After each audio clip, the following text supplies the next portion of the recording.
Welcome to one piece world மொம்மே. One பீஸில் two type of powers வந்து இருக்குது. ஒன்று வந்து டெவில் ஃப்ரூட், இன்னொன்று பார்த்தீங்கன்னா ஹாக்கி. இந்த ஹாக்கியில் 3 டைப் வந்து இருக்குது. அதில் ரொம்ப ரொம்ப பவர்ஃபுல்னா அது வந்து சுப்ரீம் கிங் ஹாக்கி தான்.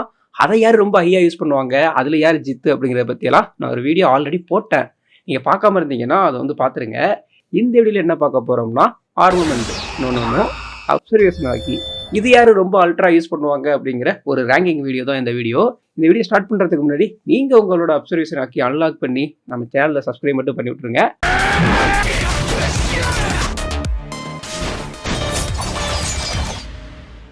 ரேங்க் பார்க்குறதுக்கு முன்னாடி ஃபஸ்ட்டு இந்த அப்சர்வேஷன் ஹாக்கினா என்னங்கிறத வந்து பார்த்துடலாம். இது வந்து 6th சென்ஸ் மாதிரி. இப்போ ஒருத்தவங்களோட ப்ரெசண்ட்டை இந்த அப்சர்வேஷன் ஹாக்கி யூஸர் இருக்காங்க இல்லையா, அவங்களால சென்ஸ் பண்ண முடியும். ஸோ அந்த சென்ஸுங்கிறது எப்படின்னா, அவங்க ஹைடாக இருந்தாலும் சென்ஸ் பண்ண முடியும்.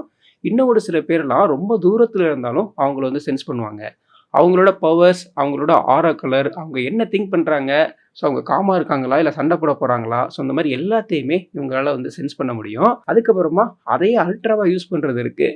ஸோ இந்த அப்சர்வேஷன் ஆக்கிய அல்ட்ராவாக யூஸ் பண்ணுறப்ப என்ன ஆகுன்னா, ஃப்யூச்சரில் நடக்க ஒரு சில செகண்ட்ஸை கூட இவங்களால பார்க்க முடியும். அதை தாண்டி இன்னும் அல்ட்ராவை வந்து யூஸ் பண்ணலாம். அப்படி யூஸ் பண்ணுறப்ப என்ன ஆகுன்னா, இப்போ ஒருத்தவங்க அப்சர்வேஷன் ஹாக்கியை யூஸ் பண்ணி ஃப்யூச்சர் சைட்டை பார்க்குறாங்க. பட் அப்படி பார்க்குறாங்க இல்லையா, அதையே நியூலிஃபை பண்ண முடியும். நம்ம சாங்ஸ் வந்து அதை பண்ணியிருப்பாரு. பட் இது மூவியில் தான் அவர் பண்ணியிருந்திருப்பாரு. கண்டிப்பாக இது சீரீஸ்லேயே நம்ம பார்ப்போம்னு நினைக்கிறேன். அப்சர்வேஷன் ஹாக்கினா இதுதான். இது வந்து நான் ரொம்ப ஷார்ட்டாக சொல்லியிருக்கேன். இப்போ வந்து நம்ம ரேங்கிங் போயிடலாம். 10th உசோப்பு, வாயிலேடி காடு. உசோப் வந்து மற்ற எல்லாரையும் கம்பேர் பண்ணுறப்போ அவ்வளோ பவர்ஃபுல்லாக கிடையாது. டைம் ஸ்கிப் இருக்கு இல்லையா, அந்த டைம் அப்போது போயின் ஐலாண்டில் 2 இயர்ஸ் வந்து ட்ரைனிங் பண்ணியிருப்பான். ஸோ அப்படி ட்ரைனிங் பண்ணதுக்கு அப்புறமா உசோப்போட பவர்ங்கிறது வந்து நல்லாவே இன்க்ரீஸ் ஆகியிருந்திருக்கும். பட் என்ன, தலைவன் ஸ்னைப்பரு கரெக்டாக குறிப்பாத்தில் அடிப்பாப்புல.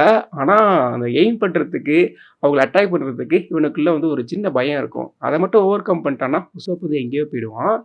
பட் உசோப்போட அப்சர்வேஷன் ஆக்கி எப்போ வந்து நம்ம நல்லா பார்க்கலாம்னா, ட்ரெஸ்ரோசா இருக்கலாம் தான் பார்க்கலாம். ஸோ அதுவும் வேறு லெவல் அன்லாக் ஆகிருக்கும். ஸோ உங்களோட அப்சர்வேஷன் ஆக்கி எந்த அளவுக்கு ஒர்க் ஆகுன்னா, சுகர் இருக்கால, சுகர் வந்து ரொம்ப மைல் தூரத்துக்கு முன்னாடி வந்து இருப்பான்.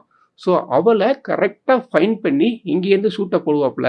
ஸோ அதுவும் எப்படி அவன் ஃபைன் பண்ணியிருப்பான்னா, அந்த சுகர் இருக்கால, அவளோட ஆரா கலரை ஃபைன் பண்ணியிருப்பான். ஸோ நிறைய பேர் இருக்காங்க, நிறைய பேருக்கு வந்து ஆரா இருக்கும். ஒரு ஆராவுக்கும் ஒரு யூனிக்னஸ் இருக்கும். எக்ஸாக்டாக சுகரோட ஆராவை உசோப்பால் ஃபைன் பண்ண முடிஞ்சிருந்திருக்கும். கரெக்டாக அவளை எய்ம் பண்ணியும் அட்டாக் பண்ணியிருப்பான். ஸோ இது வந்து ரொம்ப ரொம்ப ஐகானிக்கான ஒன்று. உசோப் அங்கே இருந்த நிறைய பவர்ஃபுல்லான கேரக்டரை இதனால சேவும் பண்ணியிருந்திருப்பான். உசோப் அப்பப்போ இது மாதிரி நிறைய பண்ணியிருந்திருக்கான். ஸோ உசோப்போட பெஸ்ட் அப்சர்வேஷன் ஹாக்கி யூஸ் பண்ணதுன்னா அது இங்கே தான். 9th கோபி, ஃபியூச்சரில் மெரைனில் ரொம்ப ரொம்ப பவர்ஃபுல்லாக வர போகிறான். ஸோ இவனை ட்ரெயின் பண்ணது வந்து நம்ம கார்ப்பு. ஸோ இவனோட அப்சர்வேஷன் ஹாக்கி வந்து நம்ம நிறைய இடத்துல பார்க்கலாம். இவனோட அப்சர்வேஷன் ஹாக்கி வந்து எப்படி ஒர்க் ஆகும்னா, ரொம்ப லாங் ரேஞ்சுக்கு வந்து ஒர்க் ஆகும். இப்போ வந்து சீல இருக்கான்னு வச்சுக்கோங்களேன், சீல அவன் பார்க்க முடியாத ரொம்ப தூரத்துக்கு முன்னாடி வர்ற ஒரு எனிமியை கூட அவனால் ஃபைன் பண்ண முடியும். அதுக்கப்புறமா தண்ணிக்கு அடியிலே இருந்தாலும் மேலே வந்து ஒரு நெகட்டிவாக அவன் அட்டாக் பண்ண போகிறாங்க, நெகட்டிவாக திங்க் பண்ணுறாங்கன்னா அதை கூட இவனால் வந்து சென்ஸ் பண்ண முடியும். அதுக்கப்புறமா மெரைன் ஃபோர்டு வார் நடந்ததில்ல, ஸோ அந்த வார் நடந்துகிட்டு இருக்கப்போ நிறைய பேர் பேட்டில் பண்ணிட்டு இருப்பாங்க. எவ்வளோ பேரோட மைண்ட் செட் எப்படி இருக்கும், எவ்வளோ பேர் பாசிட்டிவாக திங்க் பண்ணியிருப்பாங்க, நெகட்டிவாக திங்க் பண்ணியிருப்பாங்க, நிறைய பேர் பயந்துருப்பாங்க. ஸோ இந்த மாதிரி ஏகப்பட்ட விஷயங்கள் நடந்துகிட்டு இருக்கு இல்லையா, நிறைய பேரோட ப்ரெசன்ட், அவங்களோட எமோஷனை வந்து இவன் சென்ஸ் பண்ணியிருப்பான். ஸோ அந்த ஆரா இருக்குல்ல, அது கம்மியாகிறது வந்து உனக்கு தெரியும். ஸோ என்னோட அப்சர்வேஷன் ஹாக்கி எக்ஸாக்டாக பர்டிகுலராக இருக்கிறத விட ரொம்ப லாங் ரேஞ்சில் நிறைய பேரை சென்ஸ் பண்ணுறதுல இவன் வந்து வேறு லெவலில் இருக்கான். அடுத்து வந்து இன்னும் ரொம்ப லாங் ரேஞ்சில் இருக்கவங்க, அப்புறம் ஃபியூச்சர் சைட்டை பார்க்கறதுக்கான சான்ஸு கூட கோபிக்கு இருக்குது. ஸோ அப்சர்வேஷன் ஹாக்கி யூஸ் பண்ணுறதுல கோபியுமே ஒரு பவர்ஃபுல்லான கேரக்டர் தான். 8th வந்து காடு, ஸ்கைபியா காடு எனல். எனல் என்ட்ரோ பண்ணுறப்பலாம் அல்டிமேட்டாக இருந்தது. ஸோ எனல் வந்து வேறு லெவல் பண்ணி விட்ருப்பான். எனலோட அப்சர்வேஷன் ஹாக்கி இருக்குல்ல, அது என்டையர் தீவையே ஆக்கிரமிச்சிருந்துருக்கும். எப்படின்னா, இப்போ ஸ்கைபியா ஐலாண்ட் இருக்கு இல்லையா, அங்கே ஒருத்தவங்க யார் வந்திருக்காங்க, எங்கே போகிறாங்க, என்ன பேசுகிறாங்க, என்ன பண்ண போகிறாங்க, இது எல்லாத்தையுமே அவனால் சென்ஸ் பண்ண முடியும். இது கொஞ்சம் ஆச்சரியமாக தான் இருக்கும். பட் எப்படி இதை ஒர்க் பண்ணியிருப்பான்னா, அவனோட டெவில் ஃப்ரூட்டு கோரு நோமி. ஸோ அந்த டெவில் ஃப்ரூட் இருக்குல்ல, ஸோ அந்த டெவில் ஃப்ரூட்டோட அவனோட அப்சர்வேஷன் ஹாக்கியை மிக்ஸ் பண்ணியிருப்பான். அப்படி பண்ணியிருக்கனால என்டையர் ஐலாண்டு ஃபுல்லாகவே இவனோட கண்ட்ரோலில் இருக்கும். ஒருத்தர் புதுசாக வந்து திங்க் பண்ணி இவனை அட்டாக் பண்ணுறதுக்கு முன்னாடி இவனால் வந்து அதை ஃபைன் பண்ண முடியும். 2 பேர் தனியாக பேசிக்கிறாங்கன்னு வச்சுக்கோங்களேன், அதை கூட இவனால் கேட்க முடியும். ஸோ இப்படிலாம் இருந்தனால தான் அவன் காடாகவே இருந்துக்கிட்டு இருக்கான். ஸோ இவனோட அப்சர்வேஷன் ஆக்கி இருக்குல்ல, இதெல்லாம் அல்டிமேட்டு. 7th சாஞ்சியோட அப்சர்வேஷன் ஆக்கி வந்து கொஞ்சம் யூனிக்காகவும் இருக்கும், அல்ட்ராவாகவும் இருக்கும். சாஞ்சியோட அப்சர்வேஷன் ஹாக்கி எப்படி ஒர்க் ஆகும்னா, பர்ட்டிகுலரா இண்டிவிஜுவலா ஒரு பெர்சன் இருக்காங்கல்ல, அவங்களோட பிரசன்ட்ட வந்து சென்ஸ் பண்ண முடியும். அவங்க மைண்ட் செட் என்ன, என்ன இன்டென்னோட இவனோட பழகுறாங்க அப்படிங்கிறத கூட சாஞ்சியால வந்து சென்ஸ் பண்ண முடியும். இது வந்து நம்ம நெறைய இடத்துல வந்து பார்த்துருக்கலாம். எக்ஸாக்ட்டா கேர்ல்ஸ் இருக்காங்கல்ல, அவங்க மேல தலைவனோட அப்சர்வேஷன் ஹாக்கி வேற லெவல்ல வந்து ஒர்க் ஆகும். அப்புறமா வயோலா இருக்கால்ல, என்ன இன்டென்னோட இவனோட பழகுறா அப்படிங்கிறத கூட சாஞ்சி வந்து ஃபைண்ட் பண்ணிடுவான். அதுக்கப்புறமா நெறைய பேர் இருக்காங்கன்னா, அவங்களோட ஆரா கலரையும் தனியா டிஃபைன் பண்ணி சாஞ்சியில பார்க்க முடியும். அதே மாதிரி ஒருத்தவங்க இப்போ சவுண்டே போடுறாங்கனாலும், அவங்க என்ன இன்டென்னோட சவுண்ட் போடுறாங்க அப்படிங்கிறதையும் சாஞ்சியால வந்து ஃபைண்ட் பண்ண முடியும். ஸோ அதுக்கப்புறமா பேட்டில் பண்றப்போ தரமா நெறைய இடத்துல வந்து இந்த அப்சர்வேஷன் ஹாக்கி வந்து யூஸ் பண்ணியிருப்பான். ஒண்ணு அல்ட்ராவா எங்க பார்க்கலாம்னா, கட்டாகுரிக்கு அகைன்ஸ்டா பேட்டில் பண்றப்போ வந்து பார்க்கலாம். கட்டாகுரி இவன அட்டாக் பண்ணுவான் இல்லையா, அத டார்ச் பண்ணியிருப்பான். இத பார்த்து கட்டாகுரியே அரண்டு போயிடுவான். ஏன்னா, அவனால ஃபியூச்சர் சைட்ட பார்க்க முடியும். ஸோ அவனுக்கே இது வந்து செம்ம சர்ப்ரைசிங்கா இருக்கும். ஓனிகாசிமால கிங்கோட அட்டாக் இருக்கு இல்லையா, அதுலயும் தலைவன் இந்த மாதிரி ஏகப்பட்ட சம்பவத்த வந்து பண்ணி விட்டுருப்பான். ஸோ சாஞ்சியோட அப்சர்வேஷன் ஹாக்கி ரொம்ப யூனிக்கா வேற லெவல்ல இருக்கும். 6th மீஹாக் த சோலோ கிங். மீஹாக் அப்படின்னாலே வந்து ஒரு ஃபியர் வந்து அங்க இருக்க நெறைய பேருக்கு கிரியேட் ஆக ஆரம்பிச்சுரும். தலைவன் செஞ்ச சம்பவம் அந்த மாதிரி. மீஹாக்கோட ஐ பார்த்தீங்கன்னா ரொம்ப டிஃப்ரெண்ட்டா இருக்கும். ஸோ மீஹாக்கோட அப்சர்வேஷன் ஹாக்கி எந்த அளவுக்கு இருக்குன்னா, வார் நடந்ததுல்ல மெரின்ஃபோர்ட் வார். ஸோ அந்த வார் நடந்துட்டு இருக்கப்போ பர்ட்டிகுலரா ஒருத்தவங்களோட கெப்பாசிட்டி என்னன்னு சொல்லிட்டு மீஹாக்கால ஃபைண்ட் பண்ண முடியும். ஒயிட் பியர்ட் இருக்கார் இல்லையா? ஸோ அவளோட பவர்ஸ் என்னன்னு சொல்லிட்டு கால்குலேட் பண்ண முடியும். அதுக்கப்புறமா லூஃபி என்ன மைண்ட் செட்ல இருக்கான் அப்படிங்கிறது கூட மீஹாக்குக்கு வந்து தெரியும். ஸோ அங்க நெறைய பேர் இருந்தாங்கல்ல, பர்ட்டிகுலரா ஒருத்தவங்களோட ஆரா, அதுக்கப்புறம் பவர்ஸ் என்ன, அவங்களோட மென்டாலிட்டி என்ன, இவங்க என்ன திங்க் பண்றாங்க, இவங்க எப்படி அட்டாக் பண்ணுவாங்க, இந்த மாதிரி எல்லாமே மீஹாக்கால சென்ஸ் பண்ண முடியும். அதுலயும் அல்ட்ரா வந்து ஒண்ணு பண்ணியிருப்பான். என்னன்னா, லூஃபி வந்து மீஹாக்க அட்டாக் பண்ண போனா என்ன பண்ணுவேன் அப்படிங்கிறத ஒரு கிளிம்ஸ் மாதிரி மீஹாக் காட்டியிருப்பாரு பாருங்க. அதெல்லாம் அல்ட்ராவா இருக்கும். இதெல்லாம் மீஹாக்கோட அப்சர்வேஷன் ஹாக்கில ரொம்ப ரொம்ப கம்மியா தான் நம்ம பார்த்துருக்கோம். ஸோ மீஹாக்கோட ஃபுல் பேட்டில் இறங்கி பண்றப்பலாம் இன்னும் வேற லெவல்ல நம்ம பார்க்க போறோம். ஸோ அவர் பண்ணதிலே இதில ஹைலைட்டா இருந்தனால இத வந்து நான் சொல்றேன். இவரும் அப்சர்வேஷன் ஹாக்கி யூஸ் பண்றதெல்லாம் வேற லெவலு.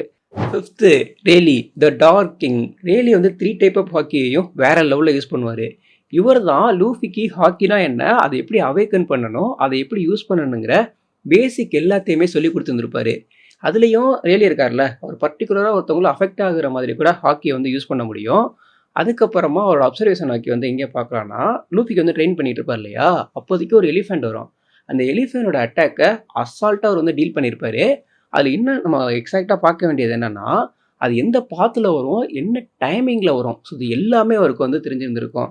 அதுக்கப்புறமா ஒரு லார்ஜ் ஏரியால கூட இவரோட அப்சர்வேஷன் ஹாக்கி வந்து வேற லெவல்ல யூஸ் பண்ணுவாரு. எவ்வளோ பேர் இருக்காங்க, அவங்க எல்லாரும் எவ்வளோ பவர்ஃபுல், அவங்க இன்டென்ட் என்ன, அவங்களோட பவர்ஸ் என்ன, அவங்க என்ன திங்க் பண்ணிட்டு இருக்காங்க, அவங்க என்ன பண்ண போறாங்க. ஸோ அது எல்லாத்தையும் அவரால வந்து சென்ஸ் பண்ண முடியும்.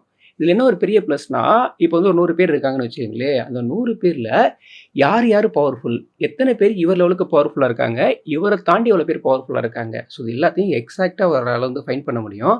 லைட்டிங் ஸ்பீட்ல இருக்க கிஸ்ஸாருக்கு அகைன்ஸ்டாவே பேட்டில் பண்ணியிருப்பாரு. ஸோ அப்படி பண்றப்பலாம் அவர் வந்து அப்சர்வேஷன் ஹாக்கி யூஸ் பண்ணியிருந்தா தான் அந்த பேட்டில வந்து பெட்டரா பண்ணியிருந்திருக்க முடியும். 4th மங்கி டி லூஃபி. நெறைய பேர் லூஃபி 4த் அப்படின்னு சொல்லிட்டு ஷாக் ஆகலாம். ஸோ அது காரணம் என்னங்கிறத வந்து நான் சொல்லிடுறேன்.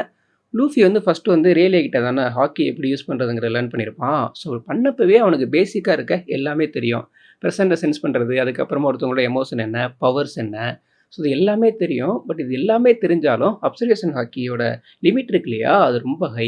இப்போ கட்டாகுரி எடுத்துக்கிட்டோம்னா ஃபியூச்சர் சைட் பார்ப்பான்ல. ஸோ அந்த மாதிரி வந்து ஸ்டார்டிங்ல வந்து லூஃபியால பண்ணியிருக்க முடியாது. லூஃபியே கட்டாகுரிக்கு அகைன்ஸ்டா பேட்டில் பண்ணுவான் இல்லையா, ஸோ அந்த பேட்டில் ரொம்ப நேரம் போயிட்டு இருக்கும். அந்த பேட்டில்ல தான் லூஃபி வந்து ஃபியூச்சர் சைட்டை பார்க்கறது எப்படிங்கிறத கத்துப்பான். ஸோ கத்துக்கிட்டதுக்கு அப்புறமாவும் லூஃபி வந்து அதை ஃபுல்ஃபில் ஆகலைன்னு சொல்லிட்டு தான் நான் சொல்லுவேன். ஏன்னா, இப்போ ஒருத்தவங்களோட பிரசன்ட்ட சென்ஸ் பண்ணணும். அவங்களோட எமோஷன் என்னன்னு சென்ஸ் பண்ணணும். பவர் என்னன்னு சென்ஸ் பண்ணணும். அதுக்கப்புறமா அவங்களோட ஃபியூச்சர் மூவ் என்ன பண்ண போறாங்க அப்படிங்கிறதெல்லாம் ஃபியூ செகண்ட்ஸ் பார்க்கலாம் இல்லையா? இதெல்லாம் பண்ணணும்னா ஃபர்ஸ்ட் மைண்டு காமா இருக்கணும். இப்போ லூஃபியோட மைண்ட் செட் எடுத்துக்கிட்டோம்னு வச்சுக்கங்களேன், அவன் அப்படிலாம் கிடையாது. டக்குன்னு வந்தா மொத அடி என் அடியா தான் இருக்கணும். லாஸ்ட் அடி என் அடியா தான் இருக்கணும்னு சொல்லிட்டு இறங்கி கன்னா பின்னான்னு பேட்டில் பண்றவன் தான் லூஃபி. ஸோ லூஃபிக்கு வந்து பேட்டில் பண்ணிட்டு இருக்கப்போ காமா இருக்கிறதுங்கிறதெல்லாம் வந்து இப்போதைக்கு முடியாத ஒண்ணா இருக்கு. டக்குன்னு எமோஷனும் ஆயிருவான். செம்மையா கோவமும் பட்டுருவான். ஸோ இந்த மாதிரியான ஒரு சில குணங்கள் அவன்ட்ட இருக்கனால, அவனால அப்சர்வேஷன் ஆகிய அல்ட்ராவா யூஸ் பண்ண முடியல. பட் லூஃபியாலயும் ஃபியூச்சர் சைட்ட பார்க்க முடியும். பட் பேட்டில் நடந்துட்டு இருக்கப்போ எல்லா டைமும் எக்ஸாக்ட்டா பார்த்து அவனால பேட்டில் பண்ண முடியாம இருக்கிறதுக்கு காரணம் என்னன்னா, அவனோட இந்த எமோஷன்ஸ் தான். ஸோ இதெல்லாம் கண்ட்ரோல் பண்ணி அவன் காமா இருந்தான்னு வச்சுக்கங்களேன், லூஃபியோட அப்சர்வேஷன் ஹாக்கியெல்லாம் அல்ட்ராவாக போயிடும். தேர்டு ஃபுஜிடோரா. இவரால் வந்து பார்க்க முடியாது, ஆனாலும் அட்மிரலாக இருப்பார். அப்படின்னா சும்மாவா? அப்போ அவரோட அப்சர்வேஷன் ஹாக்கி எந்த லெவலில் இருக்கும்? ஆப்போனண்ட் யாருன்னு தெரியாது, அவங்க யூஸ் பண்ணுற வெப்பன் என்னன்னு தெரியாது. ஸோ அதுக்கப்புறமா என்ன பிளேஸில் இருக்காங்க, எவ்வளோ பேர் இருக்காங்க, இது எதையுமே அவரால் பார்க்க முடியாது. பட் அவரோட அப்சர்வேஷன் ஹாக்கியை யூஸ் பண்ணி சென்ஸ் பண்ண முடியும். அவங்களோட பவர் லெவல் என்ன, என்ன வெப்பன் யூஸ் பண்ணியிருக்காங்க, அவங்க ஆரா என்ன, எவ்வளோ பேர் இருக்காங்க, அவங்கெல்லாம் எவ்வளோ பவர்ஃபுல், இது எல்லாத்தையுமே அவரோட அப்சர்வேஷன் ஹாக்கி யூஸ் பண்ணி தான் அவர் வந்து ஃபைண்ட் பண்ணுறாரு. ஸோ அவரோட அப்சர்வேஷன் ஹாக்கி வந்து ரொம்ப லாங் ரேஞ்சில் கூட ஒர்க் ஆகும். ஸோ இவரால் எக்ஸாக்டாக ஒருத்தவங்களோட ஆரா இருக்குல்ல, அந்த ஆரா கலர் என்ன அப்படிங்கிறத கூட இவரால் வந்து ஃபைண்ட் பண்ண முடியும். ஸோ இதனால் வந்து ஏகப்பட்ட கேரக்டர்ஸ் இருந்தாலும் இவங்க யாருங்கிறத அசால்ட்டாக ஐடென்டிஃபை பண்ணிடுவார். ஸோ அதுக்கப்புறமா இவர் வந்து விண்கலை சமன் பண்ணுவார்ல, இப்படி சமன் பண்ணணும்னா எக்ஸாக்டாக அந்த இடத்துக்கு வரணும்னா இவரோட அப்சர்வேஷன் ஹாக்கி எந்த அளவுக்கு அல்ட்ராவாக இருந்திருந்தால் அந்த மாதிரி இவரால் பண்ண முடிஞ்சிருக்கும். ஸோ இவர் அப்சர்வேஷன் ஹாக்கி யூஸ் பண்ணுறதுல வேறு லெவல் ஸ்கில் வந்து இவர்கிட்ட இருக்கும். ஒரு தரமான கேரக்டர், ரொம்ப ரொம்ப பவர்ஃபுல்லான அட்மிரல். செகண்ட், இதில் வந்து 2 பேரை நான் வச்சுருக்கேன். ஒன்று வந்து பார்த்தீங்கன்னா கட்டாகுடி. ஸோ கட்டாகுடி தான் நம்ம வந்து ஃபஸ்ட் டைமாக ஃப்யூச்சரை பார்க்குற மாதிரியான பார்த்த கேரக்டர் வந்து கட்டாகுடி தான். ஸோ கட்டாகுடியுமே 3 டைப் ஆஃப் ஹாக்கி யூஸ் பண்ணுவான். பட் அது இல்லாமல் சூப்பராக யூஸ் பண்ணுறது என்னென்னா அப்சர்வேஷன் ஹாக்கி தான். ஸோ இதில் வந்து அவன் என்ன பண்ணுவான்னா, ஃப்யூச்சரில் நடக்கிற ஃபியூ செகண்ட்ஸ் அவனால் பார்க்க முடியும்.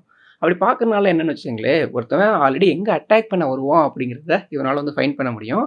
அதுக்கேற்ற மாதிரி கவுண்டர் வேறு போட்டு விட்ருவான், திரும்ப அவங்களையும் அசால்ட்டாக வந்து அட்டாக் பண்ணிவிடுவான். ஸோ அதனால் அவனை பேட்டில் வின் பண்ணுறதுங்கிறது ஈஸியான ஒன்று கிடையாது.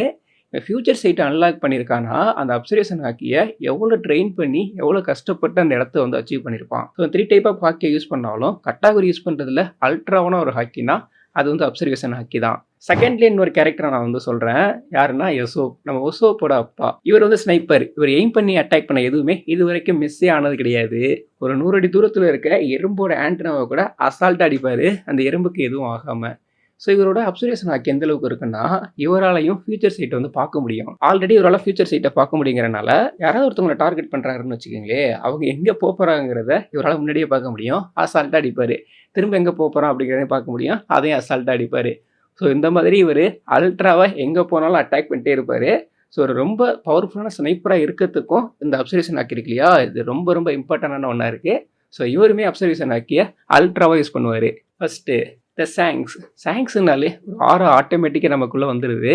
சாங்ஸ் வந்து 3 டைப் ஆஃப் ஹாக்கியும் யூஸ் பண்ணுவார். அதுலேயும் வந்து சுப்ரீம் கிங் ஹாக்கி இருக்கு இல்லையா, அது அல்ட்ராவாக யூஸ் பண்ணாலும் அப்சர்வேஷன் ஹாக்கி இருக்குல்ல, அதையும் வேறு லெவலில் யூஸ் பண்ணுவார். ஸோ இவரோட பவரை வந்து நம்ம மூவியில் காட்டியிருப்பாங்க. பட் மூவி தானே அப்படின்னு சொல்லிட்டு நம்ம ஈஸியாக எடுத்துக்க முடியாது. ஃப்யூச்சரில் நம்ம சீரீஸில் பார்க்கறதுக்கான சான்ஸும் இருக்குது. ஸோ அது என்னென்னா, இப்போ வந்து ஃப்யூச்சர் சைட்டை பார்க்குறாங்களே, அப்சர்வேஷன் ஹாக்கி யூஸ் பண்ணி ஃப்யூச்சர் சைட்டை பார்க்கக்கூடிய ஒருத்தவங்க சாங்ஸுக்கு அகேன்ஸ்டாக பேட்டில் பண்ணுறப்போ அவரோட மூவ்மெண்ட் என்ன அப்படின்னு பார்க்குறாங்கன்னா, அதை கூட இவரால் நியூலிஃபை பண்ண முடியும். ஸோ அப்படி பண்ணுறனால அவங்க வந்து என்னதான் அப்சர்வேஷன் ஹாக்கி யூஸ் பண்ணுற ஒரு அட்வான்ஸ்டு வெர்ஷன் யூஸ் பண்ணிகிட்டே இருந்தாலும் இவருக்கு அகேன்ஸ்டாக பேட்டில் பண்ணுறப்போ அது வந்து வேஸ்ட்டு தான். கிட்ட இருக்கான்ல, அவன் வந்து ரெட் கேரபேரியட்டை அட்டாக் பண்ணுறப்போ அது என்ன நடக்கும் அப்படிங்கிறத இவர் வந்து அப்சர்வேஷன் ஹாக்கி யூஸ் பண்ணி பார்த்தனால அதுக்கேற்ற மாதிரி இவர் வந்து ரியாக்ட் பண்ணுவார். ஸோ அப்படி ரியாக்ட் பண்ணனால அசால்ட்டாக கிட்ட முடிச்சு விட்டுருவார்னு வச்சுக்கங்களேன். அவரோட அப்சர்வேஷன் ஹாக்கி ஃபியூச்சர் சைட்டை கொஞ்சம் நேரத்துக்கு முன்னாடியே பார்த்தனால தான் இது வந்து பாசிபிலிட்டிஸ் ஆனிச்சு. ஸோ அதனால் சாங்ஸ் தான் எல்லாரையும் விட ரொம்ப ரொம்ப பவர்ஃபுல்லாக அப்சர்வேஷன் ஹாக்கியை யூஸ் பண்ணுறாருன்னு சொல்லிட்டு நான் நினைக்கிறேன். இன்னொரு சில கேரக்டர்லாம் இருக்காங்க. நம்ம ரோஜர் எடுத்துக்கலாம், கார்ப்பு எடுத்துக்கலாம், அதுக்கப்புறமா ஈமோ. ஸோ இந்த மாதிரி நிறைய கேரக்டர்ஸ் வந்து இருக்காங்க இல்லையா. ஆனால் அவங்களோட அப்சர்வேஷன் ஹாக்கி எந்த அளவுக்கு ஒர்க் ஆகுதுன்னு சொல்லிட்டு எக்ஸாக்டாக நம்ம பார்க்கல. கண்டிப்பாக அவங்க எல்லாருமே அப்சர்வேஷன் ஹாக்கியை ரொம்ப ரொம்ப ஹையாக தான் யூஸ் பண்ணியிருக்கணும். பட் எக்ஸாக்டாக நம்ம பார்க்காதனால இந்த லிஸ்ட்டுக்குள்ளே வந்து நான் கொண்டு வரல. இதான் என்னோட ரேங்கிங். உங்களோட ரேங்கிங் என்ன அப்படிங்கிறத கமெண்ட் பண்ணிவிடுங்க.